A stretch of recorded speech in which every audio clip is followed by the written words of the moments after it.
जय श्री राम जी। पहले हमने आपको सभी नक्षत्रों के बारे में बताया है फिर उन नक्षत्रों के साथ साथ नक्षत्रों के स्वामी बताए हैं। जिस प्रकार से तिथियों के स्वामी होते हैं उसी प्रकार प्रत्येक नक्षत्र के स्वामी होते हैं। लेकिन मैं आज इस वीडियो में सिर्फ आपको गंडमूल नक्षत्र ही जो 6 गंडमूल नक्षत्र हैं उनके बारे में आपको बताऊंगा। मूल नक्षत्र कोई बुरे नहीं होते। मूल में पैदा हुए इंसान डॉक्टर, वकील, जज, राजा, मंत्री, सांसद, विधायक बड़ी बड़ी ऊंची ऊंची पदवी पर जो है पहुँचे हैं।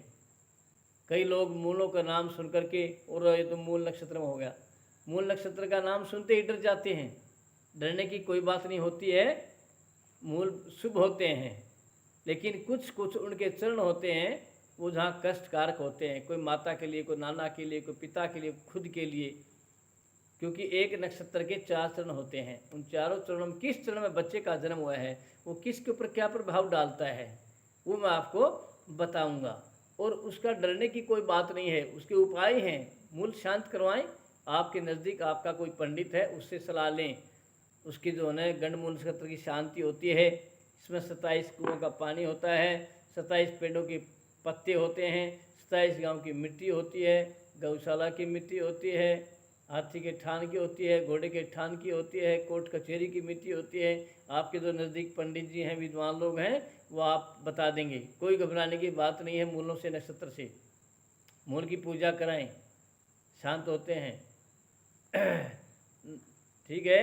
अब मैं आपको बता रहा हूँ कौन सा चरण में होया है तो क्या फल है। सबसे पहला है हमारा अश्विनी नक्षत्र। अश्विनी नक्षत्र के प्रथम चरण में जो बच्चे को जन्म हुआ है, बच्चे का, वो पिता के लिए अशुभ है, पिता के लिए शुभ नहीं है। इसलिए उसकी पूजा अवश्य ही करानी चाहिए, नहीं तो पिता के लिए कष्टकारक होता है। अश्विनी के दूसरे चरण में जो बच्चे का जन्म होता है वो धन धान्य से संपन्न होता है।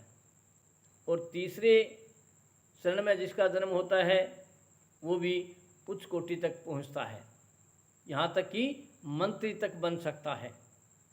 और चौथे पद में, चौथे चरण में, अश्विनी के चौथे चरण में जिसका जन्म हुआ है वो भी राज्यसभा से सम्मानित, राज से सम्मानित और बड़ी बड़ी पोस्टों पर, नौकरियों पर जा सकता है। सिर्फ अश्विनी का पहला ही चरण ही अशुभ है पिता के लिए। ये था अश्विनी नक्षत्र। इसके बाद है हमारा ज्येष्ठा नक्षत्र।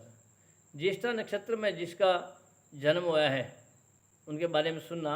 प्रथम चरण में जो हुआ है वो ज्येष्ठ भ्राता यानी बड़े भाई के लिए कष्टकारक है, नेष्ट है, शुभ नहीं है। दूसरे चरण में हुआ है तो छोटे भाई के लिए शुभ नहीं है, कष्टकारक है। और तीसरे चरण में जन्म हुआ है तो माता के लिए कष्ट है।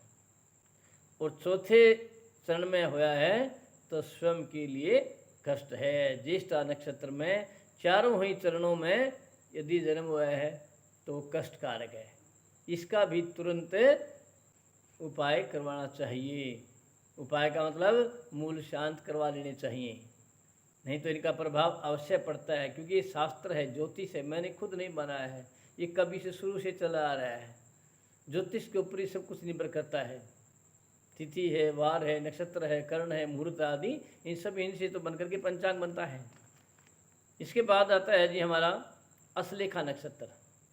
अश्लेखा नक्षत्र में जिसका जन्म हुआ है वो प्रथम चरण में हुआ है तो शांति से शुभ होता है, नहीं तो प्रथम चरण का बिना शांति के लिए वो भी शुभ नहीं है। दूसरे चरण में जिसका जन्म हुआ है वो धन की हानि होती है। धन की हानि कैसे होती है? उसका धन जो है लड़ाई झगड़े में, कोर्ट मुकदमे, थाना, तहसील इत्यादि इनमें जाता है या फिर बीमारी में जाता है, धन की हानि होती है। और तीसरे चरण में जिसका जन्म हुआ है वो माता के लिए अशुभ है, माता के लिए शुभ नहीं है। और चौथे चरण में जिसका जन्म हुआ है बच्चे का वो पिता के लिए अशुभ है, पिता के लिए कष्टकार है। पिता और पुत्र की बनेगी नहीं आपस में, या पिता को सुख नहीं देगा बेटा। ये अश्लेखा का चौथा चरण का है, अर्थात चारों चरणों में ही शुभ नहीं है। इसलिए बच्चे का जब भी पता चल जाए कि ये मूल नक्षत्र में हुआ है तो उसका तुरंत मूल शांत करवाएं। अगला है जी मूल नक्षत्र। मूल नक्षत्र है पहले चरण में है तो पिता के लिए शुभ नहीं है, नेष्ट कारक है। और दूसरे चरण में है माता के लिए शुभ नहीं है। तीसरे चरण में है तो धन आयु अभिवृद्धि बहुत ज़्यादा हो जाएगी, लेकिन वो पूजा पाठ कराने से। और चौथे चरण में है तो शांति सुखदायक है।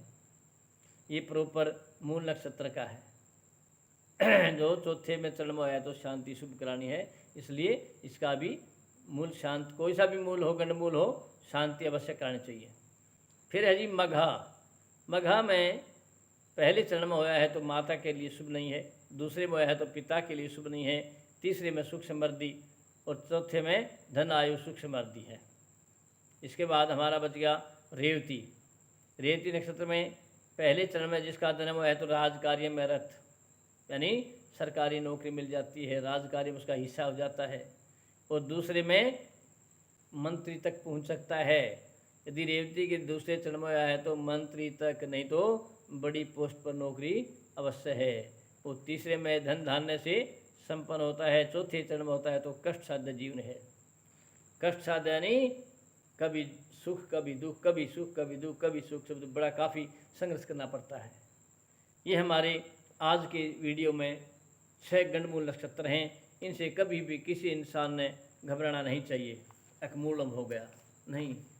प्रत्येक नक्षत्र शुभ है, लेकिन इनका उपाय कर सकते हैं। कोई किसी प्रकार का गलत नहीं है। हाँ, उपाय करें, आप उपाय ज़रूर करें। नहीं तो बच्चे की जो है पढ़ाई में भी रुकावट आ सकती है, शादी में भी रुकावट आ सकती है, संतान में बाधा आ सकती है, और भी अनेक प्रकार की बाधा जीवन में आ सकती है। अवश्य कराएं मूल शांत, कभी न घबराएं। आपको जो पहली बार वीडियो में आए हैं तो उसको सब्सक्राइब करें, कमेंट करें, लाइक करें, शेयर करें। जय श्री राम जी।